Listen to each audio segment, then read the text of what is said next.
大家好，嗯，这个场景可能很眼熟，在上一篇就有拍到它。其实是同一天呐，因为不同的题材，我本来是想要两篇放在一起，但想想好像有点词不对题，我不能当标题党，所以这一篇的主题是食安的安全，应该是这样讲吗？餐具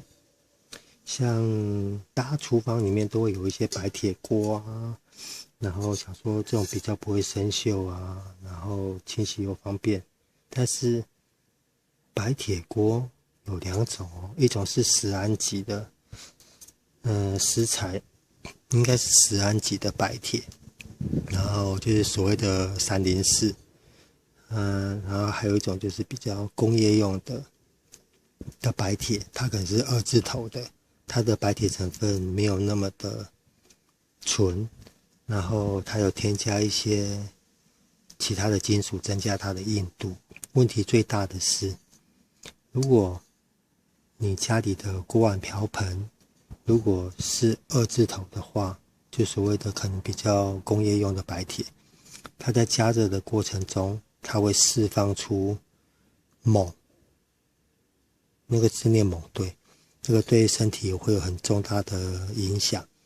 那今天就教大家怎么去分辨家里的锅碗瓢盆是真的是食用级的白铁，那如果不是的话，真的建议各位赶快把它处理掉。你可以拿来装东西没关系，但是你千万不要拿它去加热，因为含锰的白铁在加热的过程中，它会把锰释放出来，进入到食材，吃下去对身体真的影响很大。那最简单怎么去测验白铁？一般都是拿磁铁嘛，像这个就是乳铁、磁铁。像一般来说，白铁一定不会吸，但是纯白铁的话，因为太软，所以它一定会添加一些其他的金属，让它增加它的硬度。而且白铁这种东西，你只要经过加热，它会产生可以受磁铁影响的一种特性。我不知道这是什么原因啊，但是我试过很多次。304的白铁拿去烧，烧久以后它也会被吸。像乳铁、磁铁，大家应该知道，这个吸力很强嘛。螺丝刀一定是铁，这个吸力很强，这个就是铁，纯铁。好，那这个是白铁锅，它会吸得住，有没有？它吸得住，但是很轻松，它只有一点点的受磁影响，所以这没办法，因为像我刚刚讲的白铁，它就是你如果高温去烧它的话，久了它就会产生受磁性。那怎么去测量、去判断你家里的锅碗瓢盆是304的食用级白铁，还是工业用的二字头的白铁？基本上很简单，你先准备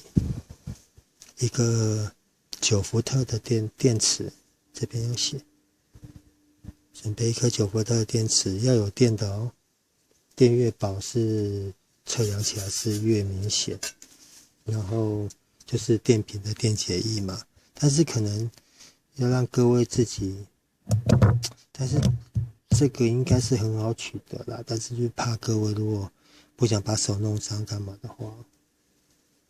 可以去一些卖场买这种电瓶补充液，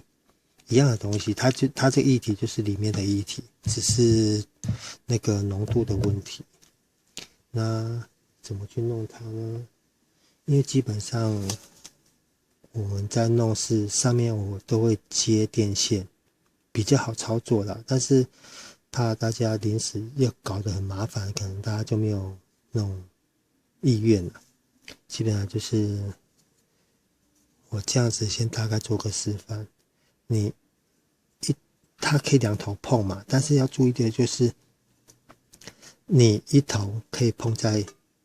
金属上，另外一头只能碰在我等一下倒下去的那个电解液上面，就这样子而已。虽然可能操作起来有点困难，但是总比请大家自己接线干嘛会比较简单。当然，如果你可以接线的话，是更简单了。你就找2条不要的电，如果够长的话，1条把它切成2条也可以。你就把它稍微捆住以后，直接操作2个电线端就可以。懂我讲的意思吗？你就各自绑2个，但是有人怕碰到旁边这边，就会有那个压缩的机会，所以除非你们有把握啦，要我是建议你们要测试的话，就直接拿这样就好，然后小心一点去碰它就好。那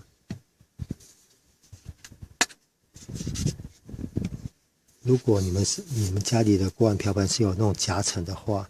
你就要测量边边这边，你不要测量里面哦，因为你测量完以后，到时候你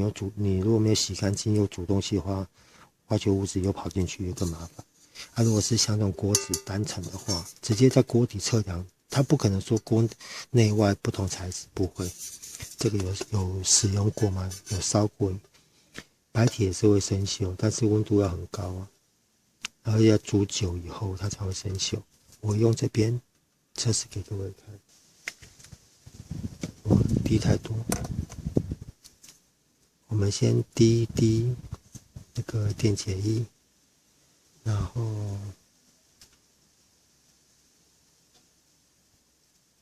你碰触它的时候，这样不知道有没有拍到？有没有？它会有反应，因为有点类似压缩嘛，就是短路，然后它会用电解的方式把里面的锰逼出来。如果有逼出来的话，它这个电解液会呈现粉红色。如果你测量出来你倒的电解液的地方是呈现粉红色，表示这个锅子它是2字头的，它不是食用级的白铁。这种锅子尽量赶快换掉，就不要加热。如果你是不加热的话，可能勉强还可以用啊。但是我是觉得家人的健康的重要性应该远远超过一个锅子的价值，所以我是建议换掉会比较好。这样有看到吗？这样子，我再弄一次好，弄少一点。我这次换这边，我尽量滴少一点，因为如果你滴太少，像这边其实这边也可以啊，问题是这个要电线去操作比较好做。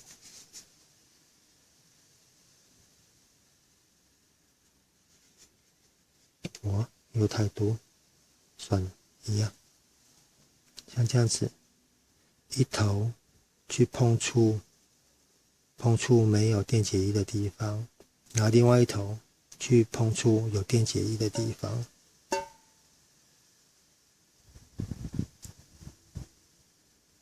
然后你碰下去以后，你仔细观察，它会起泡，就是因为有没有都有起泡，就是因为它是利用电池的短路，把里面的那个锰的成分弄出来，然后锰跟稀硫酸碰在一起，它的反应会变成粉红色。我看都是像粉红色可能像红色一样的东西。如果你倒下去电解液经过这样的测试以后，呈现的是粉红色或红色的话，那就表示你的锅具是2字头的，